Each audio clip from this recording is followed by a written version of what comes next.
Hello everyone, कैसे हैं आप सभी। उम्मीद करता हूं आप सभी एकदम बढ़िया होंगे, स्वस्थ होंगे।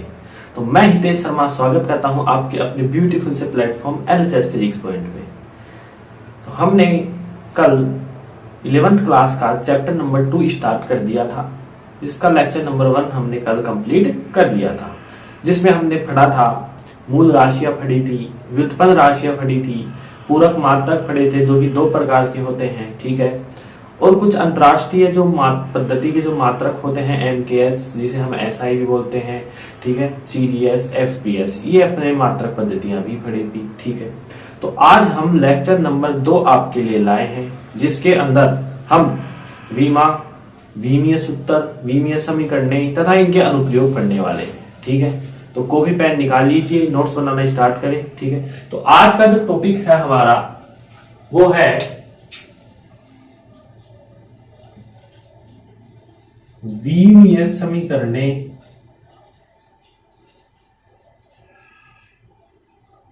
विमीय समीकरण, विमीय सूत्र तथा विमाएं।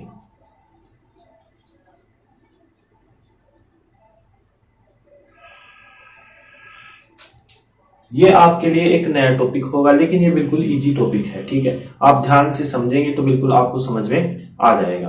तो विमीय सूत्र, विमीय समीकरण, विमाएं क्या होती हैं, ये हम पढ़ते हैं, ठीक है। तो पहले मैं स्टेटमेंट लिखता हूं, फिर मैं आपको समझाता हूं। तो स्टेटमेंट है कि भौतिक राशि को, किसी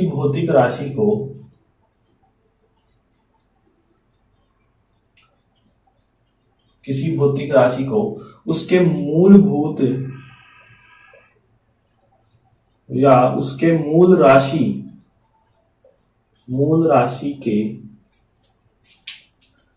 संकेतों के रूप में, मूल राशि के संकेतों के रूप में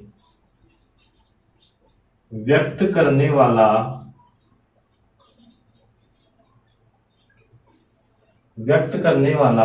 समीकरण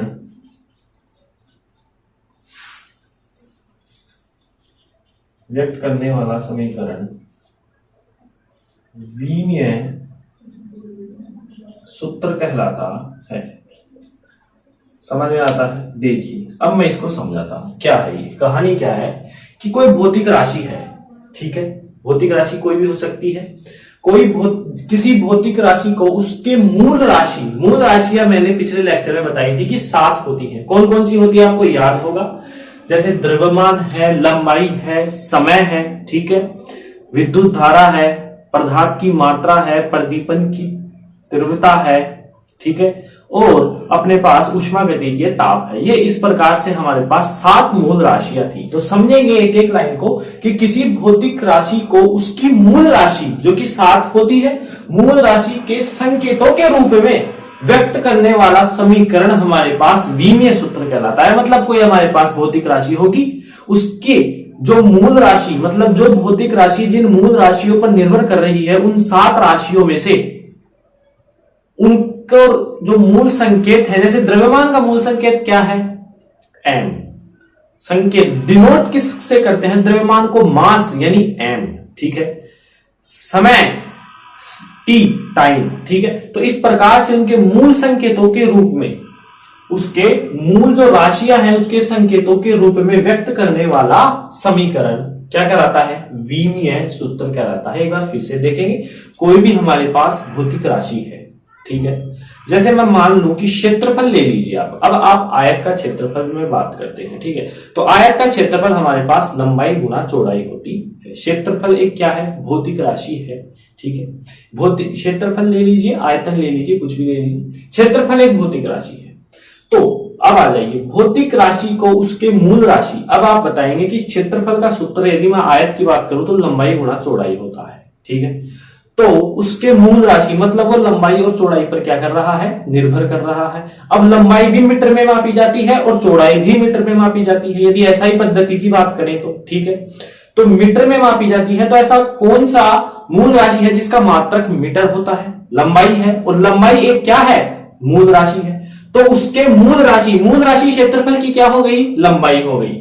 मूल राशि के संकेतों के रूप में, मतलब एल के रूप में जो हम समीकरण लिखेंगे वो ही क्षेत्रफल का क्या होगा, बोलिए, विमीय सूत्र कहलाता है। समझ में आ गया। चलिए, ये तो थी विमीय सूत्र की परिभाषा। अब विमीय समीकरण क्या है, जो हमारे पास विमीय सूत्र आएगा, बिल्कुल मैं एग्जाम्पल से, एक नहीं दो नहीं 3-4 एग्जाम्पल करवा के आपको ये जो डेफिनेशन मैं बता रहा हूं बिल्कुल आसान लगने लगेंगी, थोड़ा धैर्य रखें, ठीक है। तो समीकरण विमीय सूत्र कहलाता है। उसके बाद विमीय समीकरण की डेफिनेशन देखिए, जो हमारे पास विमीय सूत्र आएगा, जब किसी भौतिक राशि को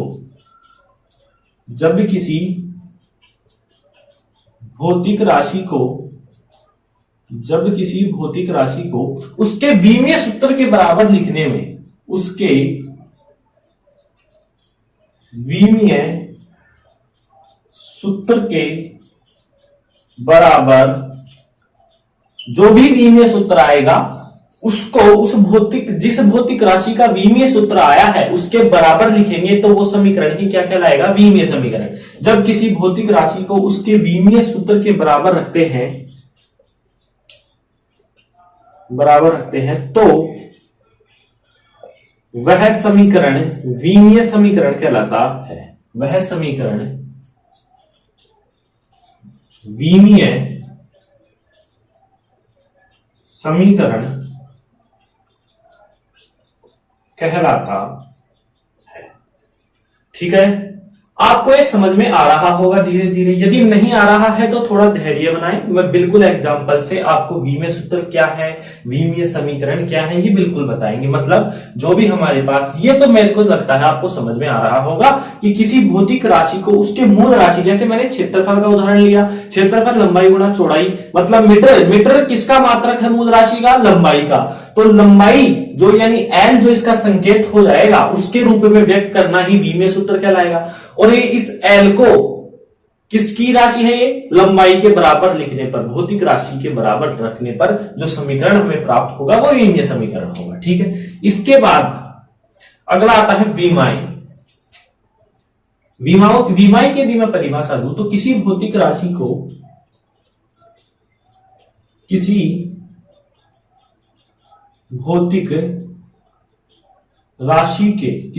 भी भौतिक राशि है उसके किसी भौतिक राशि के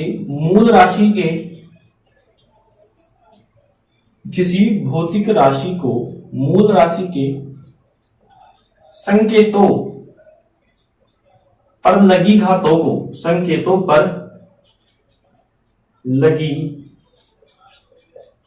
घातों को उस भौतिक राशि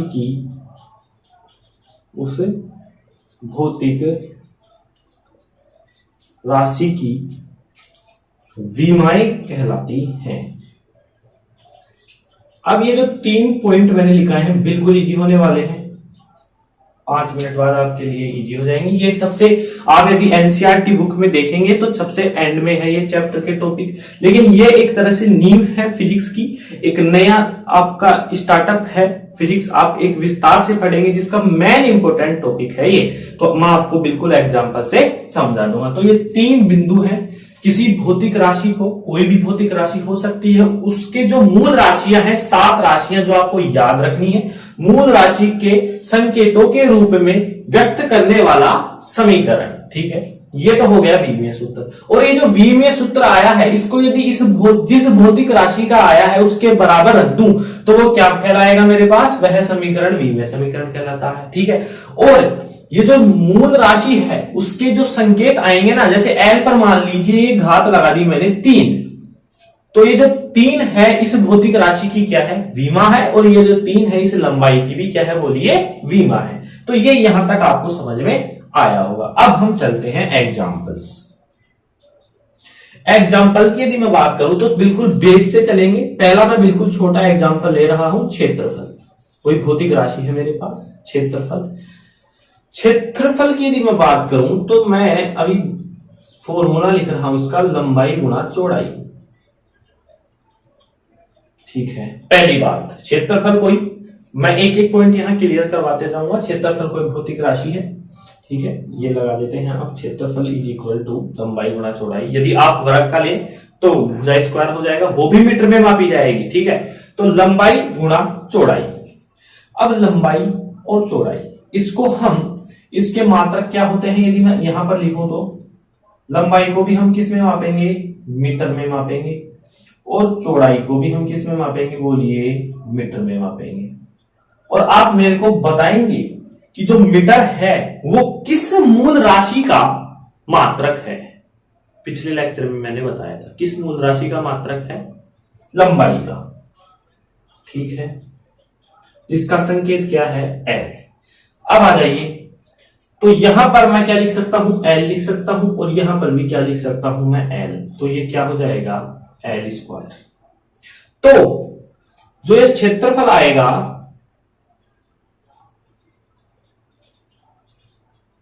उसका जो विमीय सूत्र होगा, क्षेत्रफल का विमीय सूत्र क्या होगा, m0 L2 T0। अब आप देखेंगे ये नई चीज क्या है। ये जो तीसरा जो टॉपिक है उसके बाद एक टॉपिक और आता है, वो है यहां पर, मैं यहां लिख देता हूं इसको। तीसरे टॉपिक के बाद आप ये वाला टॉपिक लिखेंगे। ठीक है, वो है कि विमीय सूत्र को, विमीय सूत्र को गुरु कोष्टक में लिखते हैं। छोटा सा है, गुरु कोष्टक में लिखते हैं। यह आपको समझ में आ रहा है, गुरु कोष्टक ये। अब आप बोलेंगे कि ये तो एल ही आना चाहिए, एम और टी क्यों आ गया। एक बात याद रखेंगे कि गुरु कोष्टक के अंदर जब भी किसी भौतिक राशि का विमीय सूत्र लिखेंगे तो गुरु कोष्टक के अंदर एम एल टी यानी द्रव्यमान लंबाई समय आएगा ही आएगा, 100% आएगा। यदि आपके पास द्रव्यमान नहीं है तो उसकी घात 0 हो जाएगी। अब m की घात 0 1, t की घात 0 1, तो भी अपने पास l स्क्वायर ही बचेगा। तो इसमें आपको कोई प्रॉब्लम नहीं होनी चाहिए। विमीय समीकरण या विमीय सूत्र बनाने के लिए m l t अनिवार्य है। 7 जो मूल राशि है उसमें से 3 राशि बिल्कुल अनिवार्य है, m l t। समझ में आता है। चलिए, तो ये देखिए, अब मैं विमीय सूत्र की बात करूं तो क्षेत्रफल कोई भौतिक राशि थी, किसी भौतिक राशि क्षेत्रफल को उसके मूल राशि लंबाई गुणा चौड़ाई, मात्रक मीटर, इसकी मूल राशि क्या मिल रही है हमारे को, लंबाई। मूल राशि के संकेत, लंबाई का संकेत क्या है, बोलिए एल है, के रूप में व्यक्त करने वाला समीकरण एल के रूप में व्यक्त कर दिया। और ये जो समीकरण हमारे पास आया है वो क्या है, विमीय सूत्र। पहला जो डेफिनेशन लिखाई थी वो आपको क्लियर हो गई है। दूसरी क्या है, जब किसी भौतिक राशि को, ये जो भौतिक राशि है उसके विमीय सूत्र के बराबर रखते हैं, ये क्या है इसका विमीय सूत्र, और इसके बराबर रख देते हैं हम। क्षेत्रफल is equal to m0 L2 T0। जब किसी भौतिक राशि को उसके विमीय सूत्र के बराबर रखते हैं तो समीकरण विमीय समीकरण कहलाता है। यह भी क्लियर है। तीसरा पॉइंट, किसी भौतिक राशि को मूल राशि के संकेतों पर लगी गई घातों को, कोई भौतिक राशि है क्षेत्रफल, उसके मूल जो राशि है वो, ये क्षेत्रफल कौन सी मूल राशि पर निर्भर कर रही है, लंबाई पर। तो मूल राशि के संकेतों पर लगी घात, ये जो घात है उस भौतिक राशि की विमा कहलाती है। मतलब क्षेत्रफल की ये क्या है, विमा है। और एक तरह से मैं बताऊं तो यह लंबाई की भी क्या है, विमा है। लंबाई की विमा यहां कितनी है,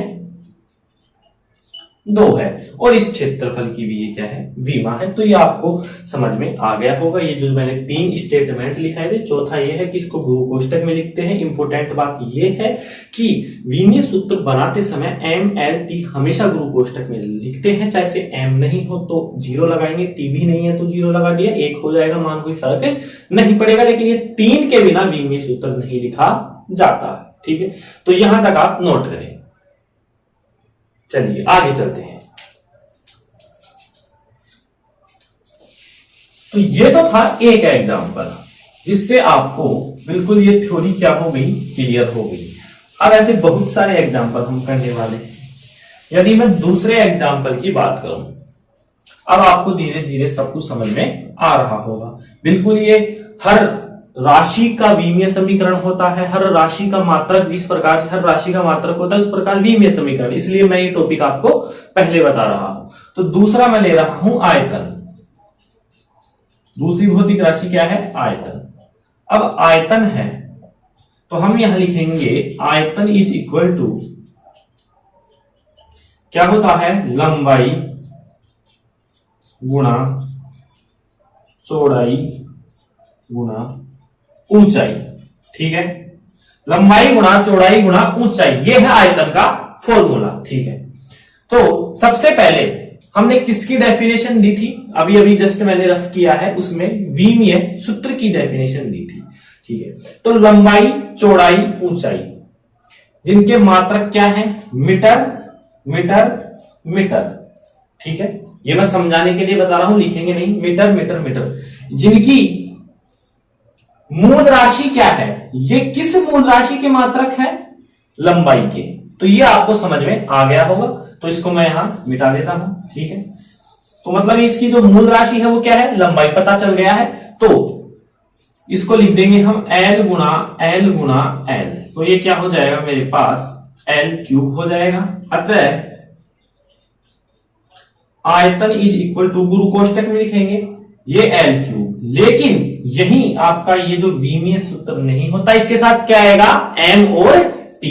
तो M का मान है क्या कुछ? तो 0 आ जाएगा, और T का मान भी कुछ नहीं है तो भी क्या आ जाएगा? 0। ये है आयतन का विमीय, क्या बोलिए, समीकरण। क्योंकि विमीय सूत्र को उसकी भौतिक राशि के बराबर रखने पर जो समीकरण प्राप्त होता है वो विमीय समीकरण। ठीक है, ये जो आया है वो क्या है? विमीय सूत्र है। इसके भी हम यहां लगा सकते हैं M0 L क्यूब T0। ये क्या है? विमीय सूत्र है। जैसे ही इसको भौतिक राशि के बराबर रखा, विमीय समीकरण हो गया। और इसकी विमाई कितनी है इस भौतिक राशि की? 3 है। तो ये हो गया विमीय समीकरण भी उदाहरण से समझा दिया, विमीय सूत्र भी और विमाई भी। चलिए अगला एग्जाम्पल। अगले एग्जाम्पल की यदि मैं बात करूं तो आपने घनत्व पढ़ा होगा द्रव्यमान बटे आयतन। द्रव्यमान बटे आयतन। ठीक है, तीसरा है घनत्व द्रव्यमान बटे आयतन। तो फिर से मैं यदि आपको बताना चाहूं तो मैं यदि इसको मात्रक के रूप में लिखूं तो इसका मात्रक होता है केजी अपॉन का मीटर क्यूब। जैसे कि मैंने अभी अभी आपको इस प्रकार से कुछ बताया था, मीटर मीटर मीटर, और तीनों को मिलाया था, तो वो कौन सी मूल राशि प्राप्त हो रही थी मेरे को? लंबाई। तो द्रव्यमान का जो मात्रक है वो किलोग्राम है, आयतन का मीटर क्यूब है। ठीक है, तो मेरे को आप बताएंगे कि किस मूल राशि का मात्रक किलोग्राम है? द्रव्यमान का, जो कि पहली थी। और द्रव्यमान को हम क्या लिखते हैं? मास। तो इसको हम m से डिनोट करेंगे। ठीक है, मीटर क्यूब मीटर किस भौतिक राशि का, किस मूल राशि का क्या है? मात्रक है लंबाई का। तो मीटर लंबाई का है तो मीटर क्यूब लंबाई क्यूब यानी L क्यूब का। समझ में आ गया? तो अब हम इसका क्या बोलिए, यदि विमीय सूत्र लिखूं तो m का मान कितना है? यहां पर 1 है। L को यदि मैं ऊपर लेकर आता हूं तो L -3, और T तो आएगा लेकिन वो क्या आएगा? 0 के रूप में। तो ये तो क्या हो गया मेरे पास? विमीय सूत्र। जैसे ही मैं इसको घनत्व के बराबर रखता हूं, घनत्व is equal to m1 L की पावर -3 T की पावर 0, तो ये क्या हो गया मेरे पास? विमीय समीकरण। और इसकी विमा कितनी है? यहां पर द्रव्यमान की विमा कितनी है? द्रव्यमान की विमा कितनी है? 1 है। ठीक है, लंबाई की विमा कितनी है? आप ऐसे भी यहां पर लिख सकते हैं, लंबाई की विमा कितनी है? -3। तो ये आपको समझ में आ रहा होगा धीरे धीरे। एक बार फिर से मैं लास्ट बार ये सभी डेफिनेशंस क्लियर कर देता हूं इस एग्जांपल के माध्यम से। सबसे पहले मैंने पढ़ाया था आपको विमीय सूत्र। विमीय सूत्र क्या है? किसी भौतिक राशि को उसकी मूल राशि, अब घनत्व एक भौतिक राशि है, किसी भौतिक राशि को उसकी मूल राशि के संकेत, अब इसका मात्रक जो इसका सूत्र होता है द्रव्यमान बटे आयतन होता है। ये इसकी क्या है? मूल राशि है। इसके मात्रक लिखा हमने, और मूल राशियों के संकेतों के रूप में व्यक्त करना, संकेतों के रूप में यहां व्यक्त किया, और जो हमारे पास सूत्र आया वो क्या कहलाया, विमीय सूत्र। जैसे ही इसको इस भौतिक राशि के बराबर रखा तो ये क्या आ गया, विमीय समीकरण आ गया। ठीक है, और इसकी विमाएं हमने लिख दी, वो क्या हो गई, विमाएं होगी। तो ये तीसरे एग्जाम्पल से आपको जो 3 स्टेटमेंट लिखाए थे वो आसानी से समझ में आ रहे होंगे। अभी और एग्जाम्पल करते हैं, चलिए। तो चौथा जो एग्जाम्पल है वो मैं थोड़ा सा स्टेप आगे बढ़ता हूं, वेग। अब हम जानते हैं वेग होता है विस्थापन में परिवर्तन की दर, यानी विस्थापन बटे हम समय भी लिख सकते हैं। ठीक है, अब यदि मैं इनके मात्रक पर चलता हूं तो देखो, विस्थापन का मतलब है दूरी तय करना, और दूरी का मात्रक क्या होता है, मीटर होता है, बिल्कुल मीटर। और समय का मात्रक क्या होता है, सेकंड। तो आप मेरे को बताएंगे कि मीटर किस मूल राशि का मात्रक है, लंबाई का, जिसका संकेत क्या है, बोलिए एल है। सेकंड किस मूल राशि का मात्रक है, समय का, जिसका संकेत क्या है, टी। तो इसका विमीय सूत्र क्या हो जाएगा, एम। यहां कोई द्रव्यमान है क्या, नहीं है, m0 L1, टी ऊपर जाएगा तो t -1। ये क्या हो गया इसका विमीय सूत्र। विमीय समीकरण कब होगा, जब वेग is equal to m0 L1 t -1। ये इसका क्या हो गया, विमीय समीकरण हो गया। और इसकी विमाएं आपको दिख रही हैं, L की 1 है, T की -1 है।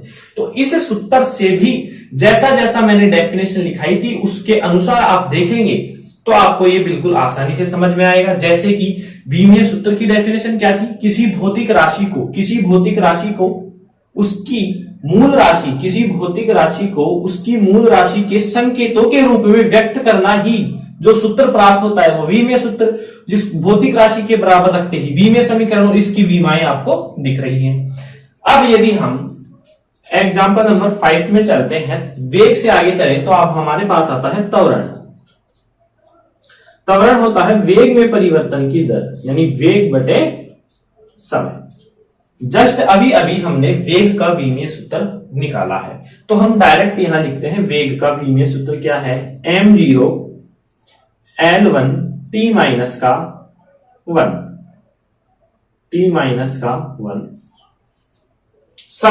समय किस मूल राशि का मात्रक है, वो समय अपने आप में ही एक मूल राशि है। ठीक है, तो ये समय का जो संकेत है वो क्या है, t है। तो त्वरण का जो विमीय समीकरण होगा वो क्या होगा, m0 L1 t -2। ये t ऊपर जाएगा तो माइनस क्या हो जाएगा, 2 हो जाएंगे, -1 और -2।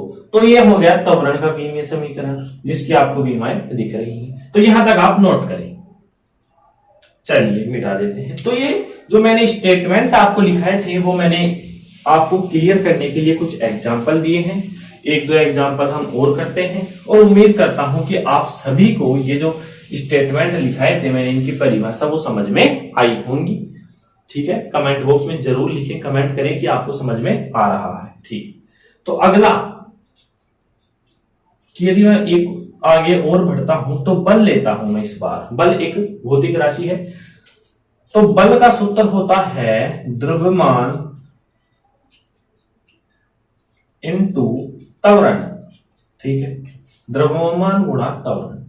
अब द्रव्यमान एक मूल राशि है जिसका संकेत मास यानी m होता है, m गुणा त्वरण मैंने अभी पिछले जो एग्जांपल लिया था उसमें निकाला था, लेकिन एक बार मैं फिर से बताता हूं। वेग बटे क्या हो गया, समय हो गया।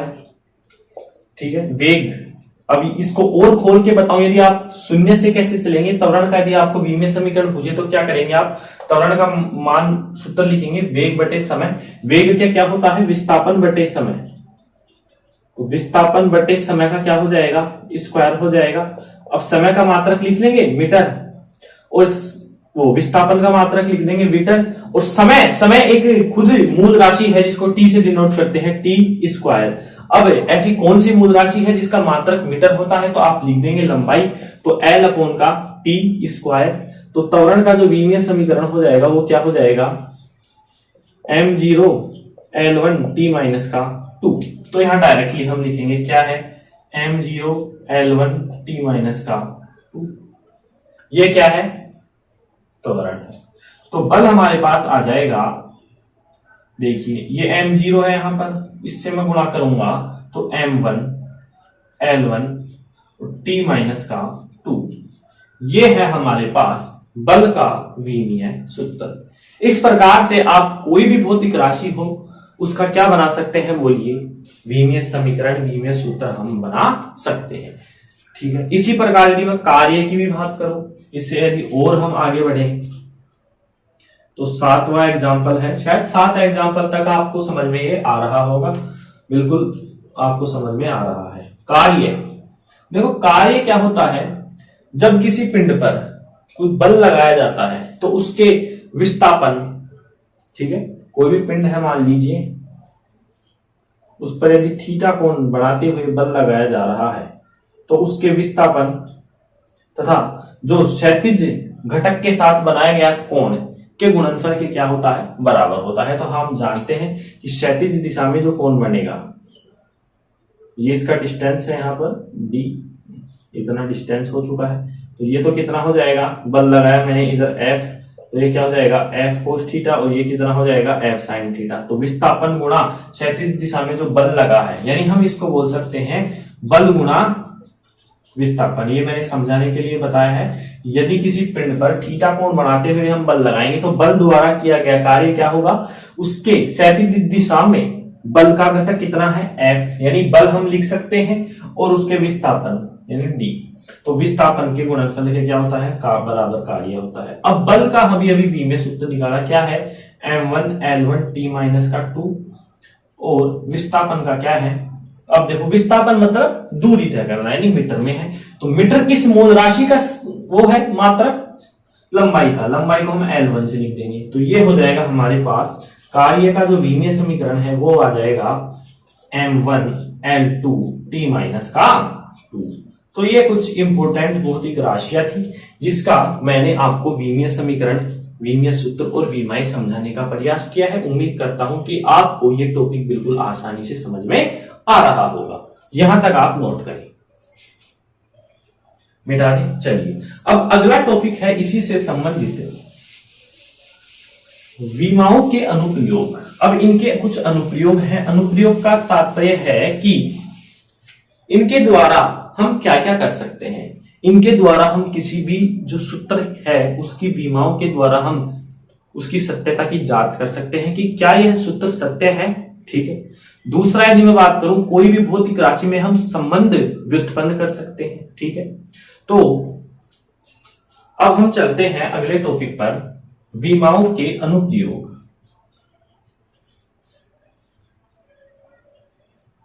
विमाओं के अनुप्रयोग, तो ये जो हमारा सेकंड जो टॉपिक है आपका विमाओं के अनुप्रयोग, इसके अनुप्रयोग पढ़ने के बाद हमारा विमीय सूत्र कंप्लीट हो जाएगा। बिल्कुल इजी तरीके से मैंने 7-8 एग्जांपल से आपको विमीय समीकरण, विमीय सूत्र बता दिए गए हैं, और आप और ज्यादा प्रैक्टिस करें ज्यादा से ज्यादा तो आपकी क्लियर हो जाएंगी। तो विमाओं के अनुप्रयोग में पहला है कि भाई इनका जो यूज कहां कहां होता है। पहला है सूत्र की सत्यता की जांच करना, सूत्र की सत्यता की जांच करना। अब मेरी बात पर आप ध्यान से गौर करेंगे। देखिए ये जो पहला जो हेडिंग डाली है मैंने, पहला जो इसका अनुप्रयोग है सूत्र की सत्यता की जांच करना, मतलब आपको कोई दो इक्वेशन, एक इक्वेशन दी गई होगी। ठीक है, एक कोई भी इक्वेशन हो सकती है, जैसे गति का प्रथम समीकरण दे दिया v बराबर u प्लस एटी, ये कोई आपको इक्वेशन दे दी। इसको विमाओं के आधार पर, मतलब इनकी अलग अलग विमाएं निकालेंगे, LHS की विमाएं अलग निकालेंगे, RHS की विमाएं अलग निकालेंगे। यदि विमाओं के आधार पर LHS RHS के क्या हो गया, इक्वल हो गया, तो यह सूत्र की सत्यता, मतलब जो आपका जो सूत्र था, जो इक्वेशन था, वो क्या है, सत्य है। ठीक है, मतलब कि ये विमाओं के आधार पर सूत्र की सत्यता बता देता है। लेकिन यदि कोई इक्वेशन विमा के आधार पर सही है, तो जरूरी नहीं है कि वह फिजिकल रूप से भी सही है, मतलब भौतिक दृष्टि से भी सही है। ये बात आप याद रखेंगे। कहने का मतलब है आपको कोई भी इक्वेशन दे दिया, उसकी आपने विमाएं निकाली और आपने देखा कि इसकी जो एलएचएस है वो आरएचएस के क्या आ रही है, इक्वल आ रही है, मतलब आपका ये सूत्र सही है। तो जरूरी नहीं है कि वह भौतिक दृष्टि से भी क्या हो, सही हो। यह एक डायमेंशन के रूप में बताता है, बस, इससे ज्यादा और कुछ नहीं है। मतलब यह विमाओं तक ही सीमित है, विमाओं के रूप में बता सकता है कि आपका यह सूत्र सत्य है, भौतिक दृष्टि से यह नहीं बताता है। क्लियर है? चलिए, तो सूत्र की सत्यता की हम जांच करते हैं, तो सबसे इसको हम एग्जांपल से ही समझेंगे, इसकी कोई थ्योरी नहीं है। तो एग्जांपल की यदि मैं बात करूं तो सबसे पहला मैं गति का प्रथम समीकरण ले लेता हूं। गति का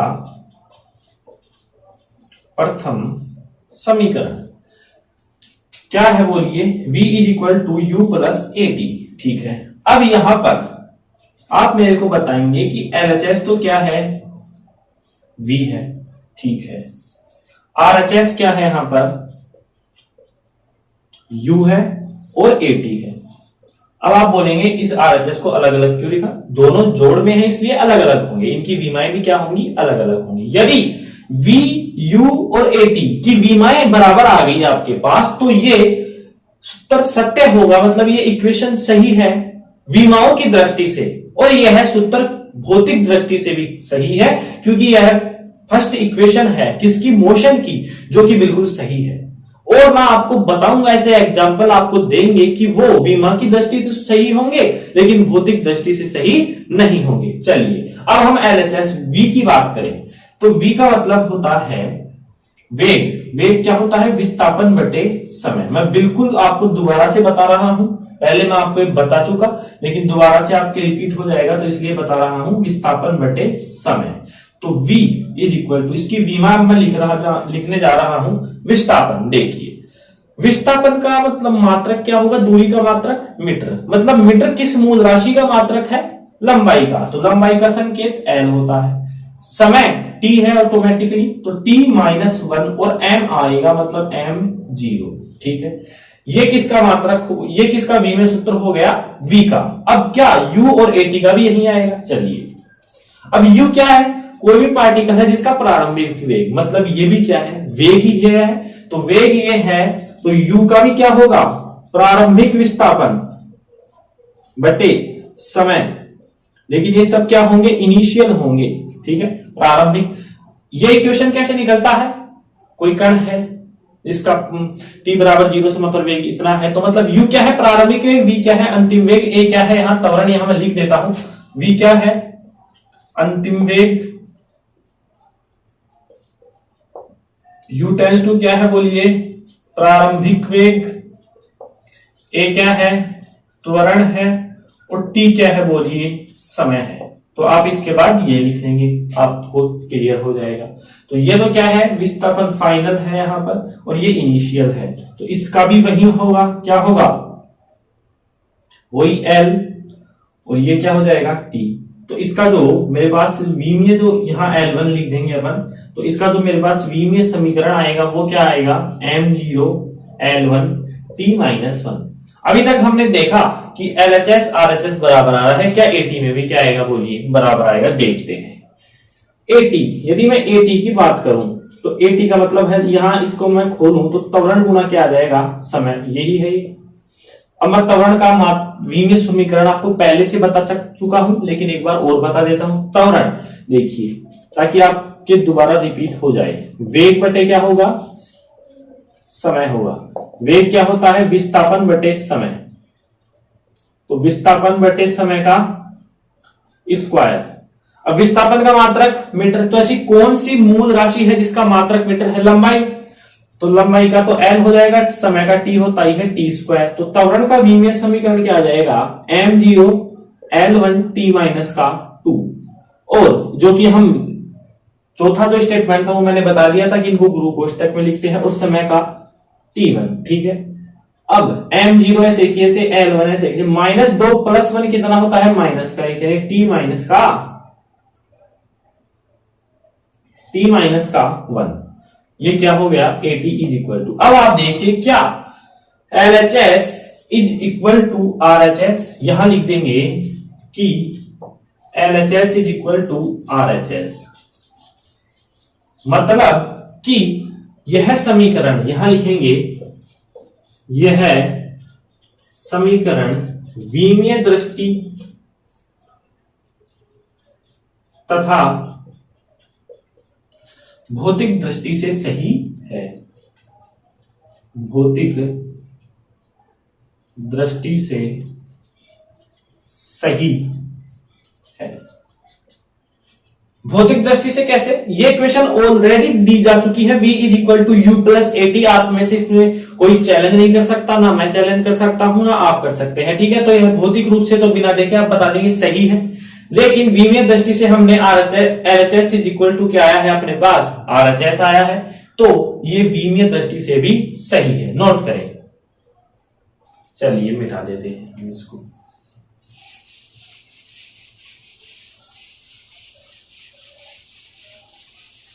अब इसके दो फेमस एग्जाम्पल हैं इसके, जिसमें से मैं दूसरा चला रहा हूं। दूसरा है मेरे पास गति का द्वितीय समीकरण। देखिए, गति का द्वितीय समीकरण हम सब जानते हैं, S is equal to U T plus half A T square, जहां u क्या है, प्रारंभिक वेग, u क्या है, प्रारंभिक वेग, t टेंस टू क्या है, समय है, ठीक है, a क्या है, त्वरण है, और t हमारे पास वापस समय है, ठीक है। तो अब हम इसका सबसे पहले बात करता हूं मैं s, तो क्या है इसका LHS। तो S की यदि विमीय सूत्र की बात करूं, S क्या है यहां पर, S तो हमने लिखा ही नहीं, S है यहां पर विस्थापन, दूरी, डिस्टेंस, ठीक है। तो दूरी, डिस्टेंस मतलब विस्थापन का यदि मैं मात्रक बताऊं तो मीटर होगा, और ऐसी कौन सी मूल राशि है जिसका मात्रक मीटर है, दूरी, जिसका संकेत कितना है, L। तो मतलब इसका विमीय जो समीकरण है वो क्या हो जाएगा, m0 L1 और t0। तो ये तो हो गई LHS की बात। यदि मैं बात करूं RHS की, RHS में हमारे पास सबसे पहले आ रहा है UT। अब U वेग, UT का मतलब है वेग गुणा समय। बिल्कुल हम आपको दोबारा बताएंगे, कोई दिक्कत नहीं है, बस आपको समझ में आना चाहिए। विमीय समीकरण मैं चाहता हूं कि इस ही लेक्चर में आपके कंप्लीट हो जाए, समझ में आ जाए। वेग क्या है, विस्थापन बटे समय। विस्थापन का मैंने अभी अभी बताया, किससे नोट करेंगे, L से, समय को T से, और इसको भी T से। तो T से T कैंसिल हो जाएगा, और हमारे पास UT का जो विमीय समीकरण है वो आ जाएगा m0 L1 t0। चलिए, UT के बाद हमारा आता है हाफ AT स्क्वायर। हाफ क्या है, कांस्टेंट है, इसकी कोई दिक्कत नहीं है, तो AT स्क्वायर लिखूं मैं, तो त्वरण गुणा समय का क्या बोलिए, स्क्वायर है। अब त्वरण क्या होता है, वेग बटे समय, और वेग क्या होता है, विस्थापन बटे समय। तो मैं यहां लिखूं डायरेक्टली विस्थापन बटे समय का स्क्वायर इनटू समय का स्क्वायर। तो इससे ये कैंसिल हो जाएगा, विस्थापन को हम L से लिखेंगे। तो AT स्क्वायर क्या, विमीय समीकरण क्या आ जाएगा, m0 L1 t0। क्या इसका LHS is equal to RHS है, बिल्कुल है, LHS is equal to RHS है। अतः यहां लिख देंगे, अतः यह समीकरण विमीय तथा भौतिक दृष्टि से सही है, विमीय तथा भौतिक दृष्टि से सही है, ठीक है। अब आप बोलेंगे कि आपने दो एग्जाम्पल ले लिए, सब में विमीय दृष्टि भौतिक दृष्टि सेम आ रही है, लेकिन आपने कहा है कि भौतिक दृष्टि भी अलग हो सकती है, भौतिक दृष्टि से इक्वेशन सही नहीं हो सकता। देखिए कैसे नहीं होगा, ये नोट कर लिया, चलिए इसको नोट करें, ठीक है। अब इसके बाद जो मैं तीसरा एग्जाम्पल लेकर आ रहा हूं वो है मेरे पास, ये मैं मिटा दूंगा, ठीक है, ये चलो ये भी मिटा देता हूं, आपको बिल्कुल नए सिरे से ही बताते हैं। दो एग्जाम्पल बताए हमने, जो कि विमीय दृष्टि और भौतिक दृष्टि से सही है। मैं फिर से बोल रहा हूं, ये जो पहला अनुप्रयोग है सूत्र की सत्यता का जांच करना, ये केवल विमाओं के द्वारा इक्वेशन को राइट बताता है, ना कि भौतिक दृष्टि से। ठीक है, देखो अब ये कैसे भौतिक दृष्टि से सही नहीं बताता, इस एग्जांपल से देखता हूं मैं। s is equal to U T plus का एटी स्क्वायर। ठीक है, इसका एलएचएस क्या है, s। s यहां क्या है, यहां लिख देंगे, जहां s क्या है, विस्थापन, विस्थापन का मात्रक क्या है, मीटर, यहां लिख देंगे मीटर।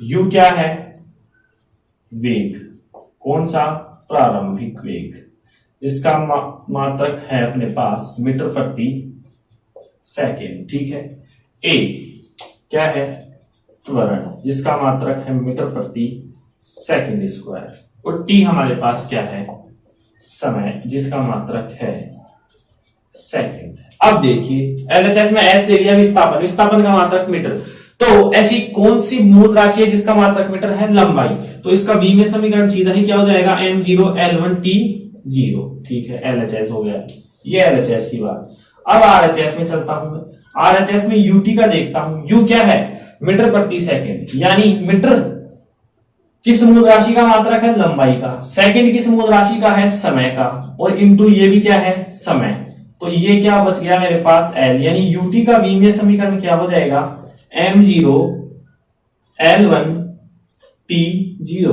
ठीक है, चलिए अब इसके बाद हमारे पास आता है A T square, A T square, A का मात्रक क्या है, मीटर प्रति सेकंड स्क्वायर, मीटर को मैं क्या लिख सकता हूं, एल, सेकंड को टी स्क्वायर गुणा T square, T square cancel L, तो इसका जो विमीय मेरे पास समीकरण आएगा वो आएगा m0 L1 T0। क्या यह जो समीकरण है, क्या ये जो समीकरण है LHS is equal to RHS है, बिल्कुल है, LHS is equal to RHS, मतलब यह समीकरण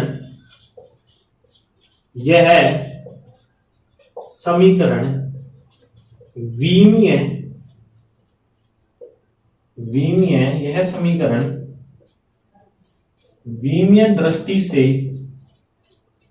सही है, यह समीकरण विमीय दृष्टि से सही है, किंतु भौतिक दृष्टि से सही नहीं है, भौतिक दृष्टि से सही नहीं है। आपको पता चल गया होगा क्यों नहीं है। क्या आपने फिजिक्स में अब तक ऐसा इक्वेशन देखा है, नहीं देखा है। यह इक्वेशन होता है मोशन का, जो भी क्या होता है, s is equal to U T plus half A T square, इसमें हाफ गायब है, मतलब अब आपको पता चल रहा है धीरे धीरे कि इस सूत्र की सत्यता की जांच केवल विमाओं के आधार पर की जाती है। हम फिजिकल दृष्टि यानी भौतिक दृष्टि से हम नहीं कह सकते कि ये इक्वेशन राइट है। हम विमा के आधार पर बोल सकते हैं कि ये इक्वेशन राइट है, लेकिन भौतिक दृष्टि से नहीं बोल सकते। यहां तक नोट करें, ये समझ में आ रहा होगा आपके धीरे धीरे। ठीक है, चलिए इसके बाद हम एक फेमस एग्जांपल लेते हैं। कोई सरल लोलक है जिसके आवर्तकाल का सूत्र होता है 2π/√L/g, जहां 2π कांस्टेंट है। तो यदि मैं इसके LHS की बात करूं तो T, इसका विमीय सूत्र हम सीधा लिख देंगे m0 L0 T1 लिख देंगे। ठीक है, यदि मैं इसके RHS की बात करूं तो RHS में क्या हो जाएगा, √L/g, 2π कांस्टेंट, इसका कोई मतलब नहीं है। L का क्या होगा, L ही होगा। G क्या है, त्वरण है, गुरुत्वीय त्वरण, तो त्वरण होता है वेग बटे समय, वेग क्या होता है, विस्थापन बटे समय, मतलब विस्थापन बटे समय स्क्वायर, विस्थापन को L और समय को T स्क्वायर से व्यक्त करेंगे, ये कैंसिल हो जाएगा, T स्क्वायर ऊपर चला जाएगा, हमारे पास T आ जाएगा। इसका जो √L/g का जो विमीय समीकरण बनेगा वो है m0 L0 T1।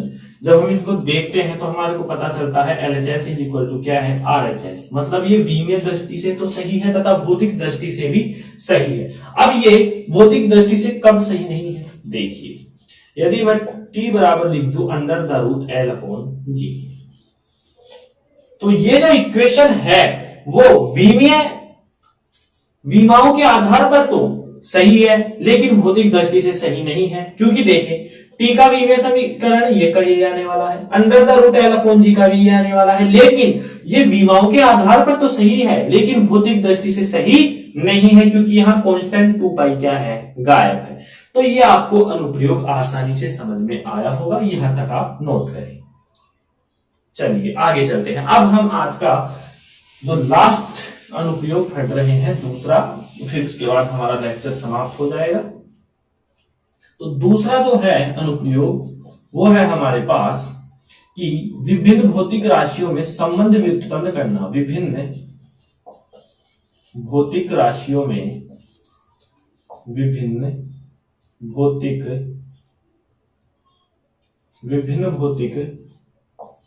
राशियों में संबंध व्युत्पन्न करना। विभिन्न भौतिक राशियों में संबंध व्युत्पन्न करना। ठीक है, अब ये जो है इसका भी कोई स्टेटमेंट नहीं है, लेकिन मैं आपको बता देता हूं क्या है। देखिए, ये है दूसरा अनुप्रयोग। अभी तक मैंने बताया, जितना आपको क्लियर कट समझ में आया होगा, ये वैसी मेरी उम्मीद है। विभिन्न भौतिक राशियों में संबंध व्युत्पन्न करना। देखिए, कोई भौतिक राशि है, उसका हमें संबंध व्युत्पन्न करना है, तो हम किस प्रकार से करेंगे? वह भौतिक राशि जिन अन्य भौतिक राशियों पर निर्भर है, उनकी घातों के गुणनफल के रूप में हम व्यक्त करते हैं। मैंने क्या बोला? कोई भी भौतिक राशि है, मान लीजिए कोई भौतिक राशि है, उसको मेरे को विभिन्न उसके संबंध व्युत्पन्न करने हैं, विभिन्न भौतिक राशियों के संबंध उत्पन्न करने हैं। तो मान लीजिए कोई भौतिक राशि है जो द्रव्यमान पर निर्भर कर रही है, मतलब उसका मतलब किसको किससे डिनोट करेंगे? एम से। ठीक है, और एक लंबाई पर भी निर्भर कर रही है, तो उसको एल से करेंगे। तो उसको किस प्रकार से लिखेंगे? जो मैन भौतिक राशि है, जो इन दो राशियों पर निर्भर कर रही है, तो इन दो राशियों के मान लीजिए इनकी घात, एक की एक्स है, एक की वाई है, और यहां पर कोई भौतिक राशि मान लीजिए क्यू है। मतलब क्या होगा? कोई भौतिक राशि है, वो जिन अन्य भौतिक राशियों पर निर्भर कर रही है, मान लीजिए द्रव्यमान और लंबाई पर निर्भर कर रही है, उनको घातों के रूप में, गुणनफल के रूप में व्यक्त किया जाता है। तो इस प्रकार से हम विभिन्न भौतिक राशियों को संबंध व्युत्पन्न कर सकते हैं। जैसे ही समानुपाती चिन्ह हटाते हैं तो यहाँ क्या आ जाता है? m की पावर x और l की पावर y। तो समझ में आ गया होगा कि विभिन्न भौतिक राशियों में संबंध व्युत्पन्न करने के लिए कोई भौतिक राशि जिन अन्य भौतिक राशियों पर निर्भर करती है, उनके घातों को गुणनफल के रूप में व्यक्त किया जाता है। ठीक है, तो अब हम इसको एक एग्जाम्पल से समझेंगे। ठीक है, आपको ये तो समझ में आ गया होगा। तो एग्जाम्पल क्या है? देखिए, एग्जाम्पल है वही, कोई सरल लोलक है जिसके आवर्त काल का जो फॉर्मूला है वो है t is equal to 2 pi under the root l upon का g। ये आपका फॉर्मूला है। अब मेरे को पता नहीं है ये फॉर्मूला, मान लीजिए मैं इसको रफ कर देता हूं, आपके सामने क्वेश्चन बनाता हूं कि कोई आवर्त काल, कोई सरल लोलक का आवर्त काल। अब आवर्त काल यह क्या हो गई? मैन राशि, मैन भौतिक राशि हो गई आवर्त काल t। लोलक के द्रव्यमान, लंबाई तथा गुरुत्वीय त्वरण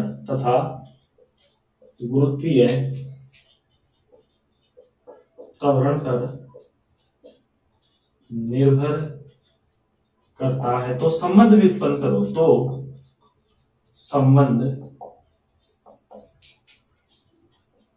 व्युत्पन्न करो, मतलब आपको अभी भी मैंने जो फॉर्मूला लिखा है वो लाना है। कोई सरल लोलक का आवर्तकाल t मैन राशि हो चुकी है, जो अन्य राशि द्रव्यमान, लंबाई, गुरुत्वीय त्वरण पर निर्भर कर रही है, तो इनमें मेरे को संबंध बताना है। ठीक है, तो हम इसका सोल्व कैसे करेंगे?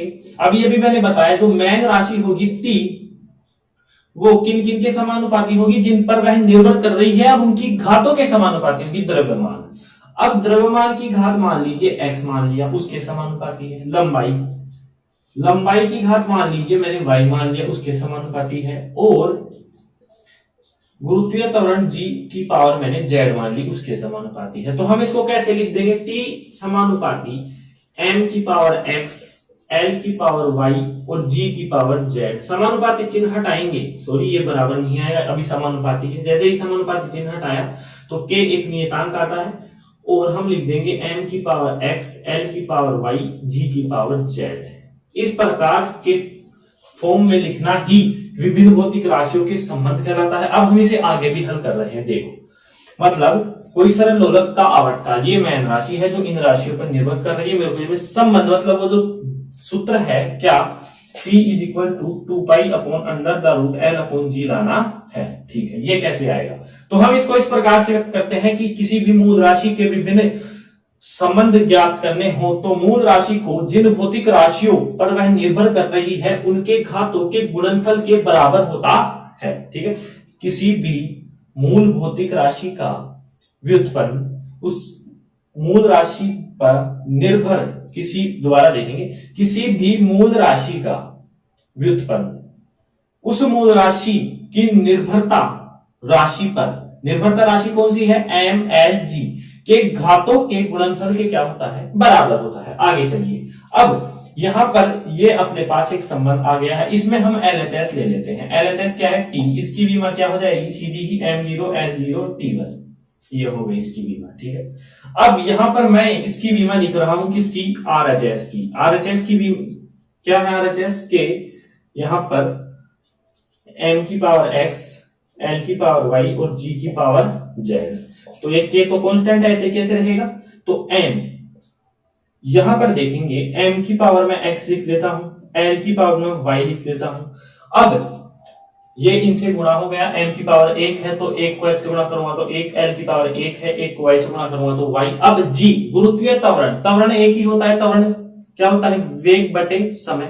वेग क्या होता है, विस्थापन बटे समय, यानी विस्थापन बटे समय स्क्वायर, मतलब विस्थापन बटे समय स्क्वायर L बटे T स्क्वायर की पावर क्या है, Z है। इसको मैं थोड़ा इस प्रकार से लिख देता हूं, तो K M की पावर X, L की पावर Y, L की पावर Z और T की पावर 2 ऊपर आएगी तो T की पावर -2 और -2 को Z से गुणा करूंगा तो T की पावर -2Z, ये अपने पास आ गया। अब देखिए K M की पावर X, ये दोनों गुणा में है, आधार समान है तो घातें समान होंगी, Y प्लस Z और T की पावर -2Z। अब देखिए LHS और RHS यहां दोनों बराबर है तो यहां दोनों बराबर रख देते हैं। T का मान कितना है, M0 L0 T1, ठीक है, इज इक्वल टू K। इनका मान कितना है, M की पावर X, L की पावर Y प्लस Z और T की पावर -2Z। अब आप यहां आ जाएंगे। ठीक है, तुलना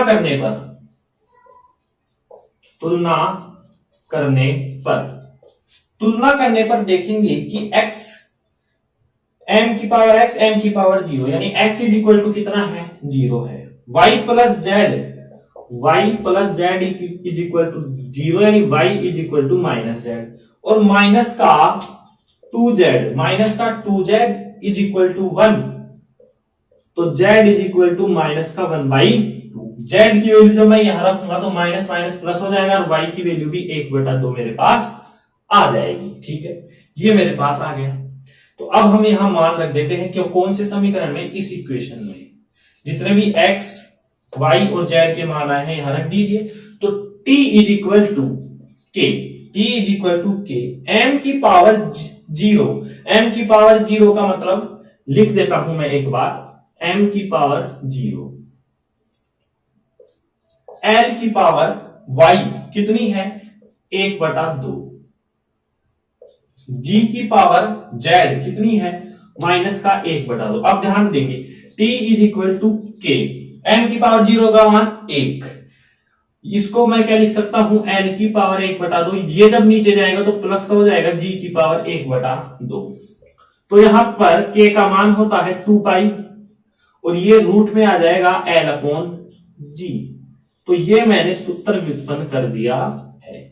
तो ये था हमारा दूसरा अनुप्रयोग विभिन्न भौतिक राशियों में संबंध, जिसका तात्पर्य होता है कि मैन राशि जो कोई मूल राशि है वो अन्य राशियों पर निर्भर है तो उसकी घातों के गुणनफल के बराबर होता है। ये मैन इक्वेशन है, जिस पर भी निर्भर कर रही थी हमको इसके समानुपाती रखा और ये समीकरण प्राप्त किया।